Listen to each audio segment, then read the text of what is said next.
이사야 11장 1절부터 5절까지 한번 읽어보겠습니다. 이새의 줄기에서 한 싹이 나며 그 뿌리에서 한 가지가 나서 결실할 것이요. 여호와의 신 곧 지혜와 총명의 신이요 모략과 재능의 신이요 지식과 여호와를 경외하는 신이 그 위에 강림하시리니 그가 여호와를 경외함으로 즐거움을 삼을 것이며 그 눈에 보이는 대로 심판치 아니하며 귀에 들리는 대로 판단치 아니하며 공의로 빈핍한 자를 심판하며 정직으로 세상에 겸손한 자를 판단할 것이며 그 입의 막대기로 세상을 치며 입술의 기운으로 악인을 죽일 것이며 공의로 그 허리띠를 참으며 성실로 몸의 띠를 참으리라. 여기까지.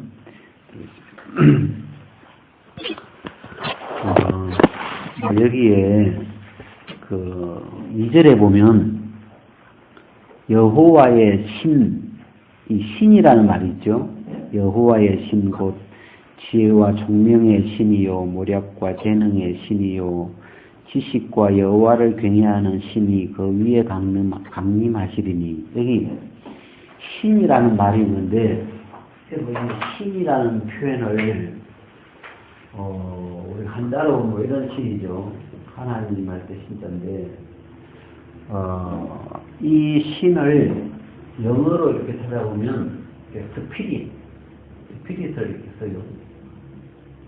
그러니까 우리가 지금 이 시대에는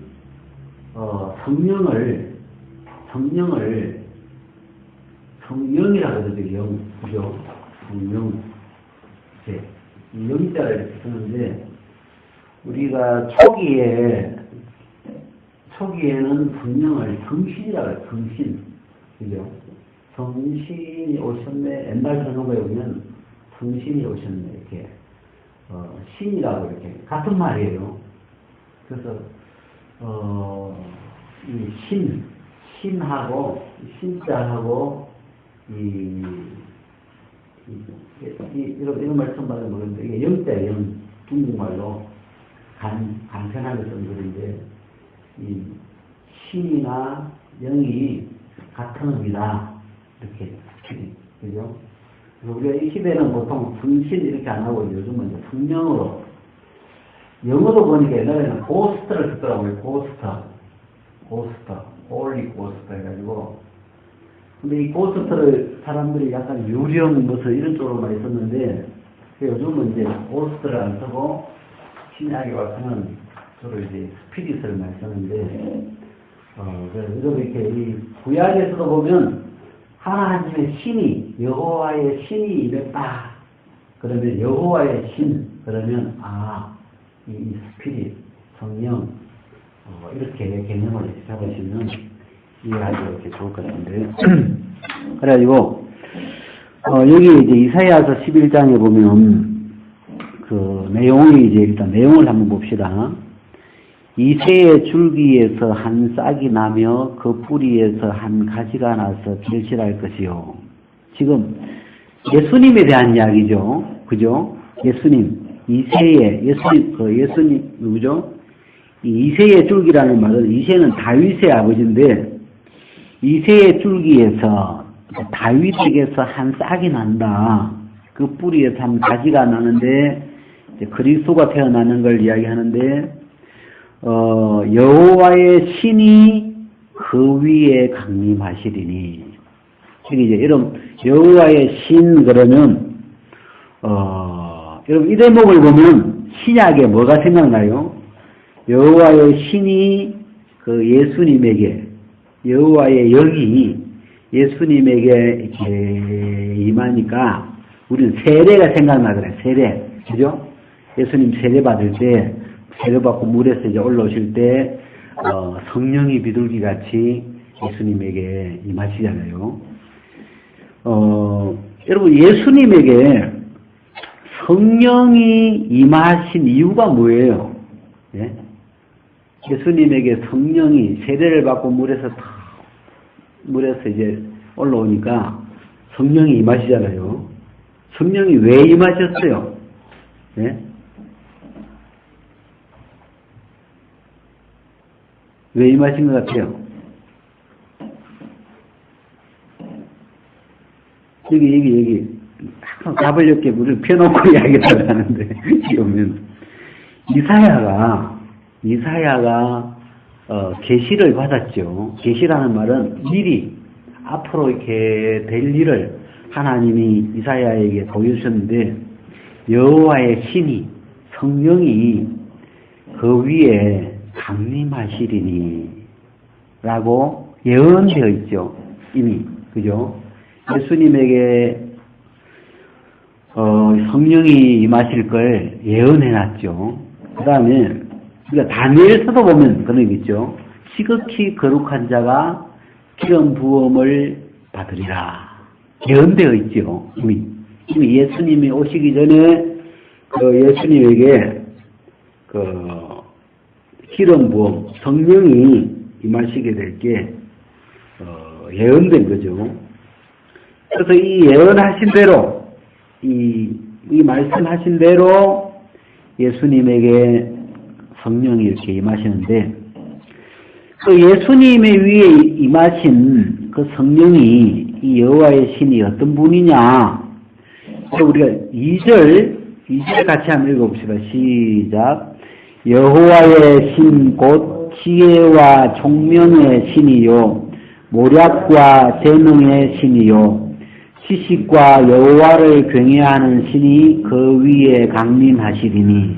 자, 여기에 여러분 이 성령은 어떤 분이냐 이렇게 만약에 우리가 이야기를 하면 우리가 좀 성령에 대해서 좀 잘 아는 게 많지 않더라고요. 여기에 이 성령은 어떤 신이냐 하면 영이라고, 그러니까 우리가 한번 고쳐서 표현해 봅시다. 이 여호와의 영인데 어떤 영이냐 하면 지혜의 영이다. 영 자체가 지혜로 충만해 있는 영이죠. 그 다음에 총명의 영이다. 총명의 신이다. 이렇게 돼 있죠. 그럼 지혜하고 총명은 구분이 돼요, 여러분? 지혜하고 총명이 뭐가 다른지 우리는 저도 잘 모르겠는데 하여튼 지혜는 지혜고 총명은 총명인데, 총명을 영어로 보니까 understanding, 이게 잘 알아먹는 거 있잖아요. 쟤가 총명하다 그러면 어떤 뭘 잘 말귀를 잘 알아먹을 때 그런 걸 보고 우리가 이제 총명하다 그런데, 지혜와 총명의 신이요, 그 다음에 모략과 재능의 신이요. 여기 모략이라는 말을 우리 보통 우리 생활에서 잘 안 쓰죠. 모략이라는 말을. 이 모략이라는 옛날 삼국지 이런 데 보면 제갈공명 이런 사람들이 모략이나 이런 걸 이렇게 잘, 모략이라는 말은 요즘 말로 하면 서로 상의하는 거예요. 이렇게 여러 모사들이, 뛰어난 사람들이 모여가지고 서로 이렇게 여호와를 상의하는 모략인데, 그래서 이 모략의 신이다, 모략의 영이다, 그렇게 되어 있고, 재능의 신이요. 여기 재능이라는 말은 어떤 능력이죠, 능력. 어떤 우리가 전지전능하다 할 때 그런 능력, 어떤 능력의 신이요. 그 다음에 지식과 여호와를 경외하는 신이 그 위에 강림하시리니. 지식의 신이다. 지식도 참 중요하죠. 어떤 내용을 이렇게 알고 있다는 게 지식의 신이고, 그 다음에 이제 이 마지막에 여호와를 경외하는 신이 그 위에 강림하시리니. 여러분, 이 성령은 어떤 신이냐면 이 여호와를 경외하는, 경외라는 말을 이렇게 사전에 찾아보니까 두려워한다, 이렇게 두려워한다. 여호와를 두려워하는 신이요. 두려움을 썼더라고요. 이게 하나님을 두려워할 줄 아는, 하나님을 마음에 두려워할 줄 아는 그런 마음인데, 여호와를 경외하는 신이 그 위에 강림하시리니. 자, 그 다음에 3절. 그가 여호와를 경외함으로, 이 그가는 예수님이죠.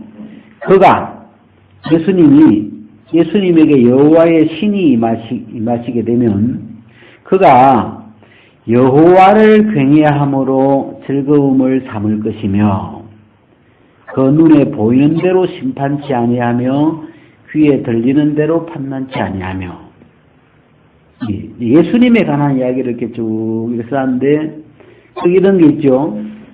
그 눈에 보이는 대로 심판치 아니하며. 이 사람들이 눈에 보이는 것으로 판단할 수가 있어요. 그냥 눈에 보이는 것으로.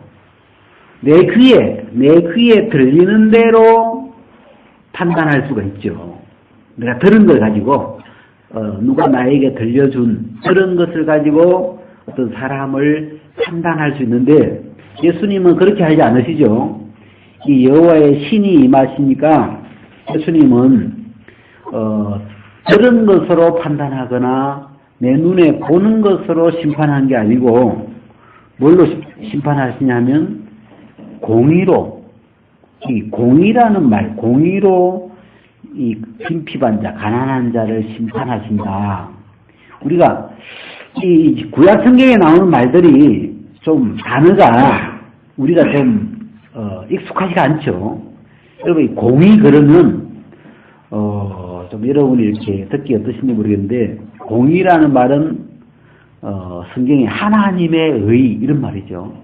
복음에는 하나님의 의가 나타나서 이게 지금 복음이죠. 복음 쉽게 말하면 공의로 어떤 판단한다. 이 말은 복음으로 사람을 판단하게 된다. 이런 말이죠. 그래서 예수님에게 여호와의 신이 강림하시면서 어떤 우리가 신약 성경에도 성령이 예수님을 이끌어서 이렇게 인도해 가실 때, 그 모양이, 공의로 심판하며, 정직으로 판단하며, 이 공의, 복음. 우리 표현으로 해보니까, 복음으로 사람을 이렇게 중심에 판단하지, 그냥 들리는 말이나 내 눈에 보이는 것으로 사람을 가볍게 판단하지 아니하고 하나님이 이루어 놓으신 큰 공의, 하나님의 의를 가지고 사람을 이렇게 대해보면 저 사람도 나비구나, 저 사람도 긍휼의 그릇이구나, 저 사람도 새 사람이구나. 우리가 이 복음의 눈으로, 어떤 공의로운 눈으로 이렇게 보면 이 복음 안에서 하나님이 다 새롭게 해놨구나. 제가 지금 이제 오늘 이렇게 주제가 성령인데 좀 성령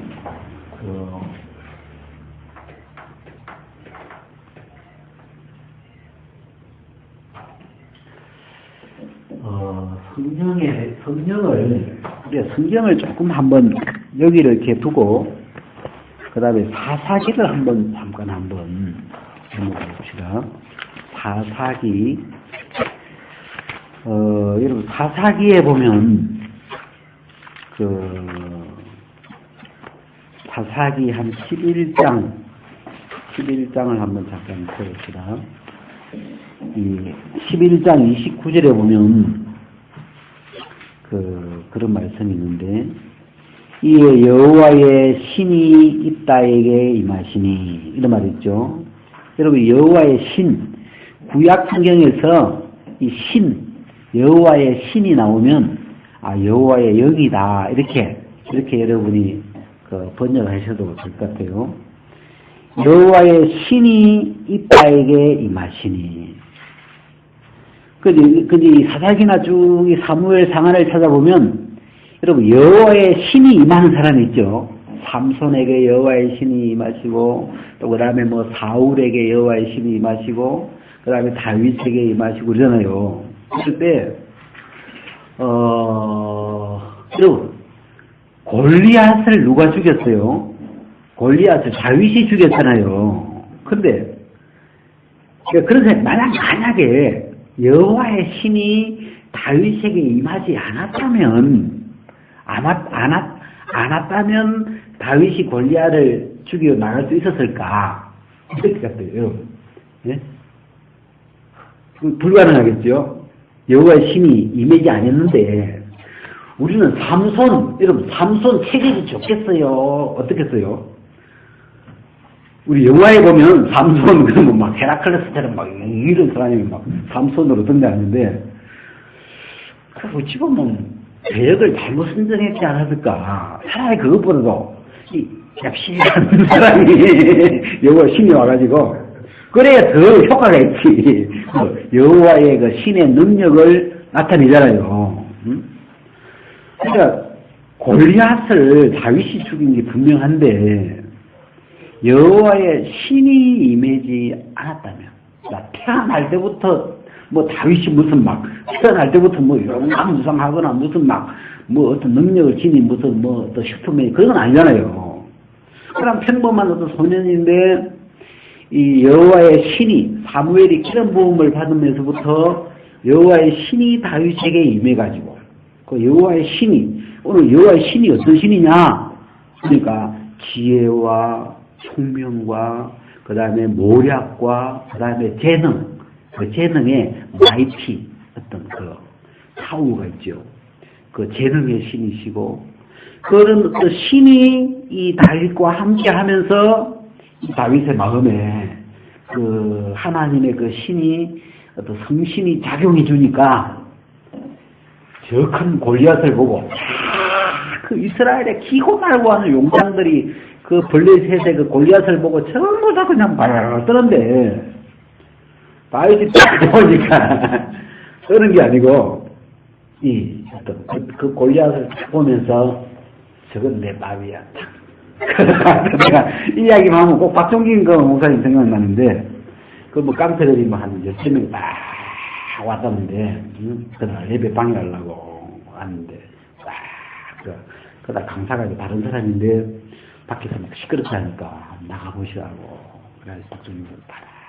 이렇게 말해가지고, 깡패들이 10명 딱 있는데, 그 한 놈이, 내가 김도환이야. 그러면서 그 정도로 이름으로 길을 죽이더만.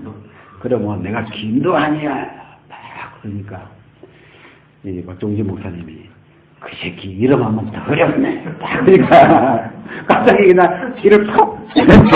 형님, 그래. 나는 그게 너무 이해가 안 되는 거라. 어떻게 그럼 이름 하면 더 어렵네. 그러면 걔가 팍 죽을까? 그래서 저렇게 말만 하면 되는가? 이러면서만 나중에 이제 해석을 들어보니까 그런 게 아니더만, 알지도 못하는 열 몇 명의 그 깡패들이 와 있는데, 다 등치가 이럴 텐데, 그 열 몇 명 앞에서 전혀 기가 안 죽고, 그 새끼 이름하면 어렵네. 이렇게 그 귀에 전혀 눌리지 않는 그런 게 벌써, 저분은 우리 형님이구나, 그렇게 하는가 봐. 이게 일단 그 기싸움에서 이 결판이 나는가 봐요. 이게 이 이스라엘 전 군대가 골리앗 한 사람을 못 이기는 거라. 길을 합해도. 그 사울의 그 부하들이 길을 다 합쳐서 만이라고 한다면, 이 골리앗의 기가 2만인 거라.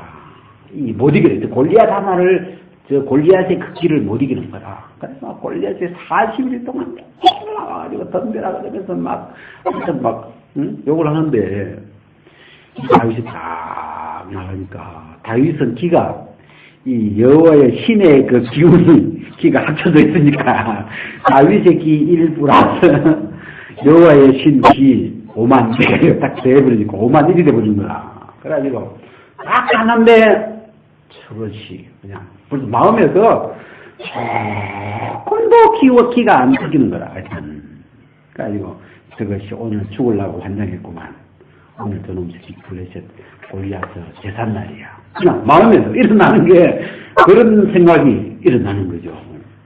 그래가 딱 가서 제가 나가서 저 목을 베어보겠다고.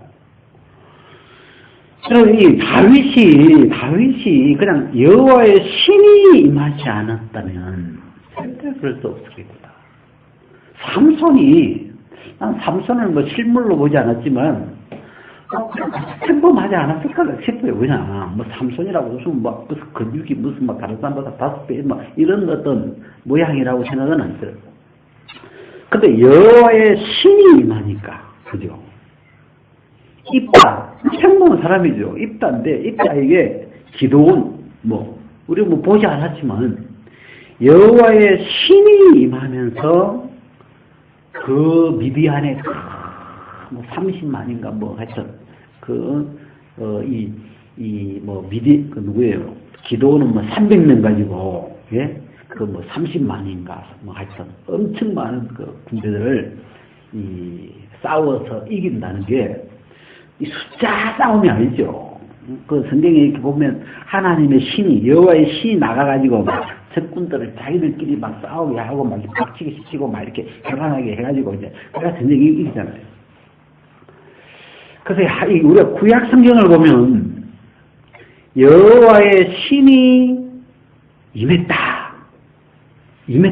그러면 그 뒤에 뭐 붙이면 되겠어요? 게임 끝났네.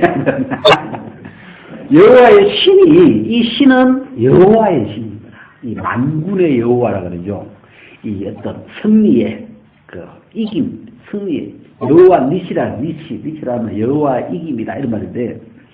어떤 모든 능력을 가지고 있는 그런 신이시니까 신이 임했다, 어떤 영이 임했다 그러면 아무도 못 이기죠. 쉽게 말하면 이게 보통 능력이 아니잖아요.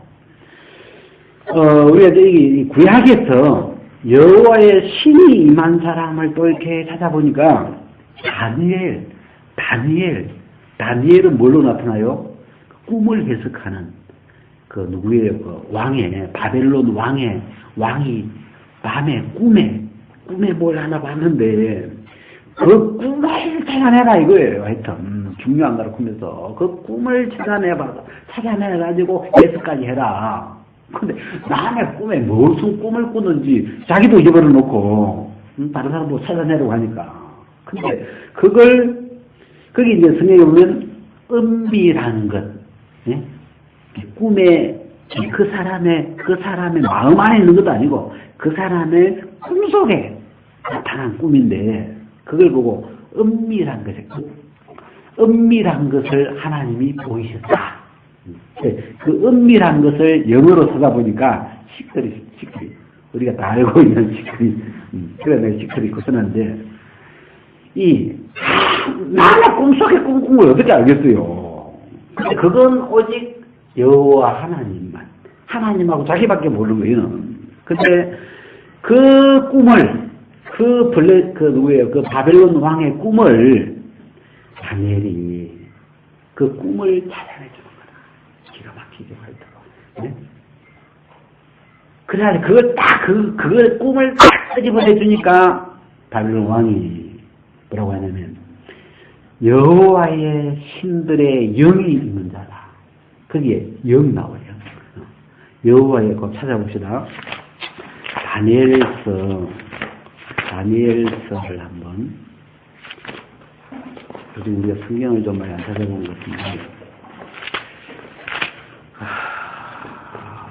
다니엘서 4장 8절에 보면 그 후에 다니엘이 내 앞에 들어왔으니 그는 내 신의 이름을 쫓아 벨드사살이라 이름한 자요 그의 안에는 거룩한 신들의 뭐가 있는 자라? 영이 있는 자라. 내가 그에게 꿈을 구하여 가로되 각수장 벨드사살아 네 안에는 거룩한 신들의 영이 있은즉 아무 은밀한 것이라도 네게는 어려울 것이 없는 줄을 내가 아노라. 내 꿈에 본 이상의 해석을 내게 구하라. 거룩한 신들의 영이 있는 자라. 그래서 이 하나님의 영이 이 다니엘에게 이 왕의 꿈을 보여주시고, 그 다음에 해석까지 해주시고, 그죠? 그래서 이 구약 성경 안에 하나님의 영이 나타나셔서 일하시는 이런 이야기들이 이 구약 안에도 많이 나타나더라고요. 그래서 우리가 이제 그래도 뭐니 이제 제일 중요한 건 예수님에게 임하신 성령. 이게 이 역사에서 참 중요하죠. 예수님에게 하나님의 신이, 여호와의 신이 강림하실 것이 이미 벌써 구약에 이사야, 다니엘 여러 선지자들을 통해서 벌써 이렇게 미리 약속되어 있죠. 임하시기 된다는 게. 그 다음에 예수님에게 여호와의 신이 성령이 임하셨는데 세례받을 때 여러분 예수님에게 여호와의 신이 임해가지고 무슨 일이 생겼습니까? 예? 예수님에게 임하신, 그래서 다윗에게 임한 신으로는 골리앗의 목을 날리고, 그죠? 삼손에게 임한 신으로는 블레셋을 진멸할 수 있었고, 기도원에게 임한 신으로는 미디안을 진멸할 수 있었다면, 예수 그리스도에게 지금 초점이 와 있는데, 예수님에게 성령이 임하시면서, 무슨 역사가 생긴 거예요? 예? 예, 우리가 잘 아는 하여튼, 우리를 거듭나게, 예?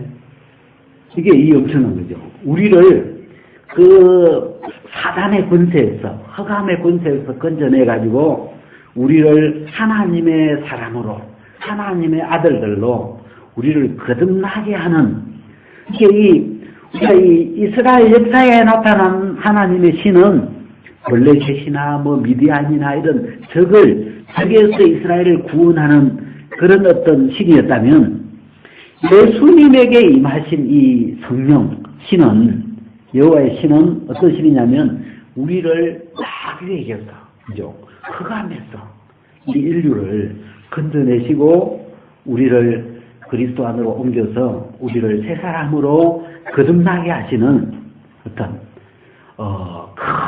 큰 구원이죠. 그죠? 아까 골리앗에게서, 블레셋에게서 구원하는 것도 구원이죠. 이스라엘을 구원해냈죠. 신이 임해가지고. 그러니까 이 구원의 무슨 구원의 장본인, 구원의 어떤 주인공, 구원해 내시는 그 능력의 주인이 있는데 그 속에 우리가 예수님이 주인이시지만 성령이, 하나님의 이 성신이, 하나님의 영이신 이 신이 함께 하셔가지고 그 구원에 반드시 그 신이 지혜와 총명과 또 모략과 재능과 지식과 여호와를 경외함으로 이 구원에 함께 했다는 것이 너무 분명하잖아요. 아멘? 예. 자, 그래가지고 여러분 이제 이 다윗에게 임한 그 신은 이스라엘을 구원하는 어떤 능력을 나타냈다면, 다윗의 후손, 오늘 이새의 뿌리에서 난 예수 그리스도에게 임하신 성령은 이 인류를, 모든 사람을 죄에서, 또 사단의 권세에서, 그죠? 사망에서 건져내서 우리를 하나님의 아들로 거듭나게 하는 구원의 능력이 되신 거예요. 아멘? 자, 그래서, 여러분, 예수님에게 임하신 성령으로, 복음이죠, 복음. 그죠? 예수 그리스도에게 임하신 그 성령으로 하나님이 구원하신 내용, 하나님이 이루어 놓으신 게 뭐냐 할 때, 우리를 거듭나게 해놨다. 그러시고, 그 다음에 또 찾아보면, 그걸 좀 자세하게 이야기해보면, 우리가 전에 그런 이야기 좀 했는데, 우리가 중력, 부력 이야기할 때, 이 죄라는 중력이 들어와가지고, 죄라고 하는 중력이 이 세상에 들어오면서, 모든 사람 속에 죄라는 이 중력이 이 사람들을 끌고 가게 된 거죠. 근데 예수님에게 성령이 임하시면서, 여호와의 신이신 이 성령이 예수 그리스도에게 임하시면서 무슨 일이 생겼어요? 이 죄에서, 이 모든 사람이 죄에서 이끌려갈 수밖에 없는 그 죄라고 하는 중력에서 우리를 해방시켜버렸죠. 해방. 어떻게 해방시켰냐? 우리가 자세히 보면 이 죄라는 자체를 멸해버리시고, 그죠? 이 죄라고 하는 어떤 힘이나 파워나 법을 이 세계를 십자가로 멸해버리시고, 그 다음에 우리 자체도 우리가 이 로마서에 보면 죄에 대하여는 죽은 자요 하나님에 대하여는 그리스도 안에서 산 자라, 그 말씀 있잖아요. 자, 우리 중요한 한번 찾아볼까요? 로마서 6장 11절에 보면 자, 10절. 그의 죽으심은 죄에 대하여 단번에 죽으심이요 그의 살으심은 하나님께 대하여 살으심이니. 11절 같이 한번 시작. 이와 같이 너희도 너희 자신을 죄에 대하여는 죽은 자요 그리스도 예수 안에서 하나님을 대하여는 산 자로 여길지어다. 자, 복음이 가진 특징이 몇 개 있는데, 복음은 은혜로 이루어졌다는 것이 복음의 특징이죠. 그죠? 복음 그러면 은혜로 다 되어진 거다. 그 말은 다른 말로 하면 나하고 상관없이, 그죠? 현재, 특히 이 시대를 살고 있는 내 현재의 모습이나 상황하고 아무 관계없이 이루어 놓은 거다. 그리고 복음의 어떤 특징 중에 하나가 또 뭐냐면 모든 사람을 위하여, 그죠? 모든 사람을 위하여. 이스라엘 사람만 위하는 게 아니고, 믿는 사람만 위해 주는 게 아니고, 모든 사람을 위하여 하나님이 예수 그리스도와 그 성령으로 이루어 놓은 세계를 복음이라고 해요. 복음. 알겠습니까? 그래서 이 로마서는 복음서죠. 복음. 로마서는 전체가 복음인데, 예수 그리스도와 성령으로 무엇을 이루어 놨는가 하는 내용을 이 복음서 안에 우리가 이렇게 찾아보면, 이 로마서 6장 11절에는 죄에 대하여는 죽은 자요 하나님을 대하여는 그리스도 예수 안에서 산 자로 우리를 바꿔놨다. 야, 이 죄에 대하여 죽은 자로, 자, 죄한테도 이끌려가고 성령한테도 이끌려가고 그런 게 아니고, 이 새 사람, 그리스도 예수 안에 있는 자는 죄에 대하여는 죽어버린, 죄에 대하여는 반응하지 않는, 죄에 대하여는 이끌려갈 수 없는 죽은 자로 만들어버렸고, 그 다음에 하나님에 대하여 산 자라고, 하나님에 대하여 반응하고 하나님의 성령에게 이끌리고 어떤 하나님의 말씀에 반응을 하고 그런 쪽으로 살아있는 자로 우리를 바꿔놓은 게 이게 복음이다. 아멘. 이렇게 거듭나게 하는 것이고, 그 다음에 우리가 부력이라는 이야기 있잖아요. 부력. 중력과 부력할 때, 중력은 죄를 가리키는 것이고 부력은 성령의 법, 이 성령의 힘을 가리키는데, 이 부력이라는 것은 여러분 그 과학에 보면 반중력이 있어요. 반중력. 그러니까 중력이라는 것은 우리는 지구에 살기 때문에 지구의 중심을 향하여 당기는 힘이 있죠. 지구에 사는 사람은 지구 중심에서 우리를 잡아 당기는 중력이 작용하고 있는 거죠. 우리는 여기 사니까.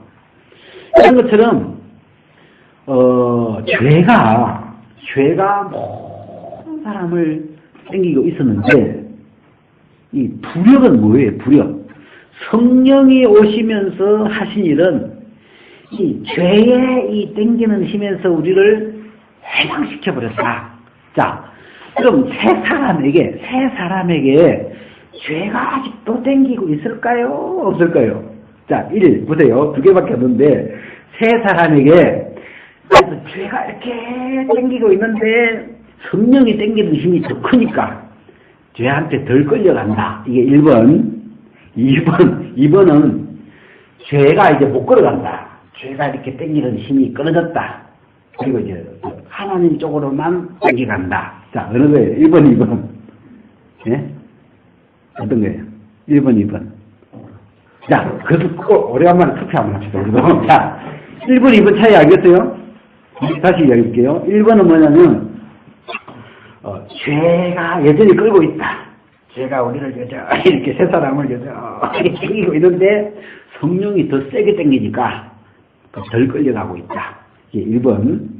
2번은 죄가 못 걸어간다. 이 죄의 자식이 힘이 없어서 그렇지. 예. 죄가 못 걸어가. 죄가 못 걸어가고 하나님에게만 끌려가는 자로 바뀌었다. 자, 1번. 1번. 손 내리시고, 혼자 내장을 2단 돼버렸다. 2번. 예. 자, 지금 이 말씀은 그런 말씀이죠. 근데 이제 우리가 이제 좀 문제가 되는 게 뭐냐면, 우리가 이 육체 가운데 살고 있기 때문에, 현재 우리가 입고 있는 이 육체는 죄에 끌려가야 안 끌려가요? 예? 육체는, 예? 끌려가요. 이 육체는 거듭난 게 아니에요. 확실히 보니까, 확실히 내가 보니까, 육체는 아직 거듭난 게 아니게. 육체까지 거듭나버렸으면, 이제 죄에 다시는 죄의 유혹이나 영향을 죄가 아무리 땡겨도 안 끌려가야 되는데, 근데 우리는 두 가지를 다 가지고 있는 거다. 자, 이 로마서를 한번 읽고, 8장 10절에 보면, 또 그리스도께서 너희 안에 계시면 몸은 죄로 인하여 죽은 것이나 영은 의를 인하여 산 것이라. 자, 같이 시작. 또 그리스도께서 너희 안에 계시면 몸은 죄로 인하여 죽은 것이나 영은 의를 인하여 산 것이니라. 자,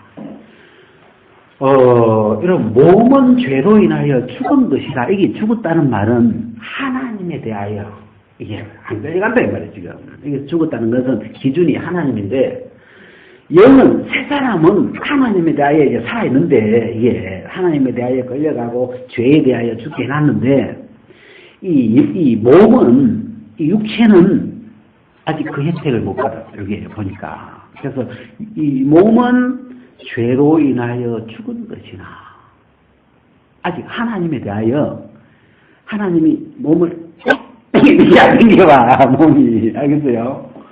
이거 우리가 이해해야 돼. 그래서 우리는 이제 복음을 믿은 사람은 그 속에 속사람, 이 세형이죠. 이 속사람은 죄의 영향을 안 받게 하는, 이 거듭난, 예수 그리스도 안에서 거듭나 있는 이 세형은, 죄가 끌어갈 수가 없어요. 이제, 그는 죄에 대하여 죽고, 이 하나님에 대하여 산 자로 거듭나 있는 새 생명이고, 이러죠. 근데, 이제는 육체가 아니다는 이게, 아직 혜택을, 이 복음의 혜택을 아직 덜 받은 이 육체를 우리가 입고 있어가지고, 이 육체는, 이게, 성령이 땡겨봐야 되는데, 이게, 안 땡기고, 옛날 그 어떤 죄의 그 영향을 이렇게 옛날 그걸 받고 있는 거라. 그게 이제 우리 속에 어떤 갈등을 일으키죠. 그래서 성령이 충만하면 어떻게 되겠어요? 예? 이 영이 땡기는, 영이 위로 땡겨 올라가는 힘하고 육이 아래로 땡겨가는 그 힘이 우리는 존재하는데, 성령이 충만하면 이 육도 끌고 가버리는 거라. 힘이 세가지고, 그래가지고 막, 부하고 성령이 끌고 가는데, 성령이 충만 안 해지고, 계속 약해지면, 이 육의 이 힘도 만만치 않아요, 이게요.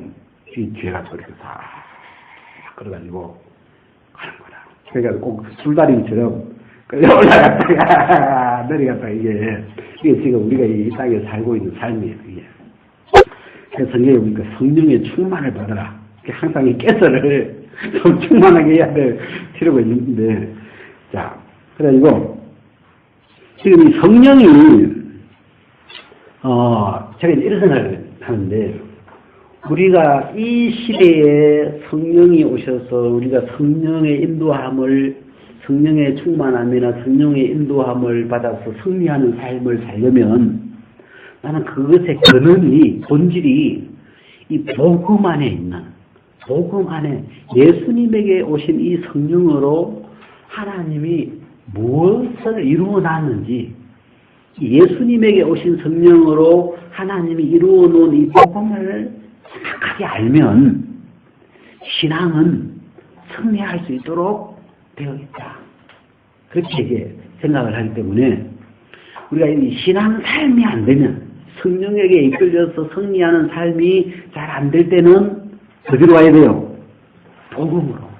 복음으로 돌아와서 예수님에게 임하신 성령이 계시잖아요. 그죠?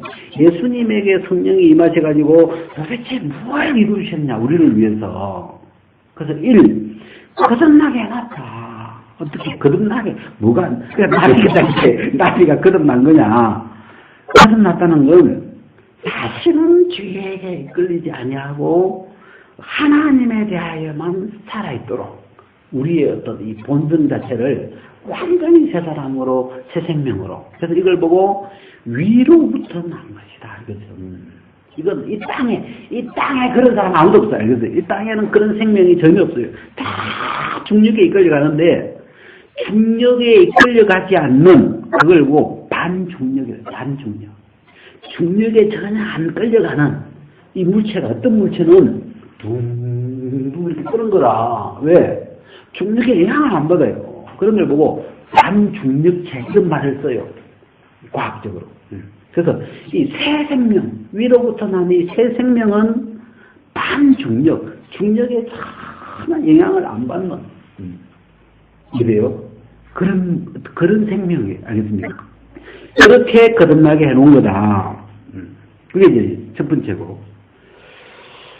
그래서, 여러분, 우리가 육체 가운데 있기 때문에 자꾸 복음이 자꾸 섞이는 거죠. 가다 가면. 뭐 내가 죄에서 구원받았다 그런데 무슨 거듭났다고 하는데 이제 뭐 새 생명이 됐다고 하는데 자꾸 죄한테 이 육체 안에 거하고 있기 때문에 이 육체의 죄에 이끌리는 어떤 육체의 영향을 받으면서 사단은, 그러면서 죄를 지으면 사단은 뭐까지 뒤집는 거예요? 복음도 뒤집는 거예요. 복음도. 거듭난 거예요. 진짜. 그러면서 이 속을, 이 속 사람, 복음으로 이루어 놓은 세계를 뒤집는 거라. 아이고. 그래서 계속 꾸준히 성실하게 계속 죄를 지어봐요. 그러면 우리는 뭐 계속 악하고만 그냥 거듭난 세계가 빠져버리는 거라. 왜? 거듭난 걸 주장을 못하죠. 그래서 우리가 이 어떤 성령에 이끌리는 삶이 잘 안 되죠. 잘 안 되는데, 그럴 때는 복음으로 가요. 복음. 알겠습니다. 복음은 우리하고 아무 상관없어. 지금 내가 현재 뭐 성령으로 이끌림을 받냐, 또 뭐 성령이 충만하냐, 육신의 소욕을 따라가냐, 성령에 뭐 상관없이 예수 그리스도에게 오시는 성령으로 하나님, 이게 복음인데, 이 성령으로 이루신 게 뭔가, 그죠? 그것이 명확해지면 명확해질수록, 여러분, 우리 안에 오신 성령이 언제 이 충만해지시고 언제 능력을 힘있게 발휘하시냐면 이 성령을 알아갈수록. 믿음이랑은 듣고 믿음으로, 성령이 우리 속에 힘있게 역사하시는 것도 다른 게 아니에요. 이 성령을 알아가면서, 이 성령에 의해서 듣고 믿음으로. 자, 보세요. 어느 날 이 아담으로, 자, 이 아담인데요. 아담으로 죄가 들어왔잖아요. 자, 죄가 들어왔어요. 그래서 이 세상에는 모든 사람에게 죄가 충만해요. 그런데 마지막으로 이 예수님이 오셨는데, 이 예수님에게 성령이 임하시는 거라. 그죠? 성령이 한 번씩 오세요. 자, 오셨는데 보세요. 이 예수님에게 임하신 이 성령이 요 끌어가는 힘, 요 모든 인류, 이 세상 죄라 그러죠. 이 세상의 모든 사람에게 임해 있는 이 죄의 힘이 있죠. 이 죄. 이 예수님이 세례 받으실 때 이 세상에 죄를 짊어지셨는데, 이 세상 모든 사람을 짊어지시는데, 여기서 이제 이 예수님이 죄에 끌려갈 것이냐, 성령으로 끌어갈 거냐, 이제 그거잖아요. 근데 이 세상의 모든 죄가 끌어가는 요심보다도 예수님에게 오신 성령 한 분이 이 죄의 능력을 이기시잖아요. 이해돼요? 왜? 예수님이 살아계실 때 한 번도 죄를 짓잖아요. 이 세상 죄를 다 짊어지고 계속 3년 반을 이 죄를 전부 다 짊어지고 가셨는데 그 죄한테 안 걸려가셨어요. 알겠어요? 안 걸려가지고 왜? 성령이 오셨기 때문에. 성령이 임하셨기 때문에. 이 성령 한 분이 예수님이 임하시면서 이 성령의 어떤 그 능력이, 이 성령의 힘이 이 세상에 있는 모든 죄를 합친 것보다 더 세가지고 이 예수 그리스도를 한 번도 죄짓지 아니하시도록 이끌어주시는 어떤 죄를 이기는 능력이 된 거다. 이 예수님의 생애를 통해서 이 어떤 죄를 이기시는 성령의 능력이 증명됐죠. 이래요. 그래서 이 세상의 모든 죄를 다 합쳐도 이 성령의 능력을 이길 수 없다. 근데 그 성령이 오늘 우리 속에 그런 성령이 오신 것이다. 이 성령은 그런 분이다. 그래서 재능의 신이다.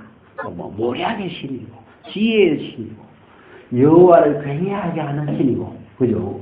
그래서 여러분 이 복음 안에 우리가 이 복음 안에 예수님에게 임하신 이 성령으로 그 성령으로 하나님이 복음 안에 우리에게 보여주는 그 성령의 능력이나 그 결과들 있잖아요. 그래서 그 성령으로 우리를 거듭나게 해주시고, 그죠?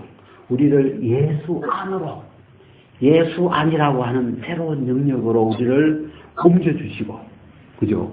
그 다음에 옮기면 놓은 게 아니고 이 성령이, 이 성령께서 삼손에게 다윗에게 임했던 그 성령이 예수님에게 임하셨던 그 신이 똑같이 오늘 우리에게 임하셔가지고 어떻게 해요?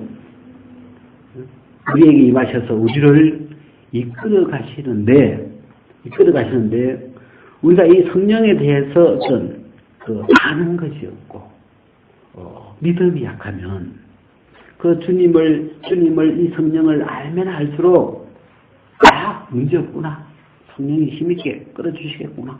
그래서 이 성령을 기대하고 바라고 가면 이 육체의 소욕이나 세상의 유혹이나 또 뭐 있어요. 이 자기의 죄의 유혹을 얼마든지 이겨갈 수 있도록 다 이미 사실은 조건을 다 갖춰주신 거죠. 그런데 우리가 이런 성령으로 거듭나놓고 이런 성령이 와 계시는데도 이 성령을 잘 모르면 잘 안 되지. 뭐죠? 되겠죠. 그래가지고 나는 이걸 보면서 이 복음은 너무 좋더라. 복음은 은혜로 현재 내 신앙의 모습과 아무 상관없이 복음 안에서 이루어진 게 뭐냐? 네?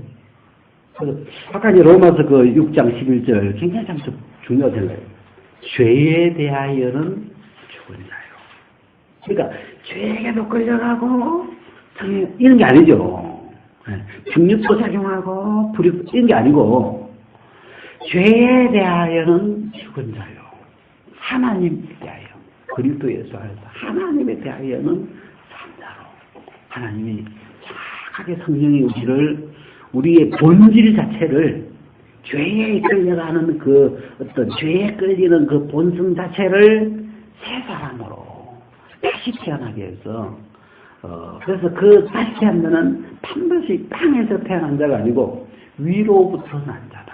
그래서 성령으로 난 자다. 하나님으로부터 난 자다. 그렇게 얘기해요. 그래서 그 세 사람에게 성령이 임하셔서 우리 중심에서 세 사람을 이끌어가고 계신다. 근데 하나 더 생각해야 될 거는 우리가 육체 가운데 살고 있기 때문에. 그죠? 육체를 이제 벗어버리고 새 몸을 입으면 그때는 이제 뭐 아무 문제 없죠. 진짜 이 거듭난 부활한 몸을 입어버리면 이제 뭐 그때는 뭐 아무 그런 이런 고민이 없는데 이 갈등은 어디서 생기냐면 이 육체, 우리가 입고 있는 이 육체와 이 속사람, 영으로 거듭난 이 속사람과 이 그 사람 사이에 이게 그 작용하는 힘이 서로 다르기 때문에 거기서 생기는 갈등이 있고, 그리고 이 성령을 믿는 믿음이 부족하면 그냥 사탄에게 쏘갔어. 내가 새 사람은 무슨 새 사람 그러면서 나를 그냥 나를 이 죄에 그냥 육체에서 소욕에 나를 던져버리고 내주고 막 그냥 이게 스스로 이 죄에 끌려가지 않아요. 알겠어요? 꼭 나를 죄한테 그냥 내줘버리는 거라. 아이고, 내가 편하게 못 그랬겠나? 그냥 똑같이 그러면서 자기를 그냥 죄한테 도구로 지체를 내줘버리니까 거기에 묻히는 거지. 죄가 이걸 끌어갈 힘은 없어요. 이게 또 성령이 계시고 하기 때문에. 그래서, 우리가 이런 부분을 우리가 복음 안에서 복음이 명확해지면서 이런 부분이 이제 우리가 좀 정확해져야 됩니다. 여기까지.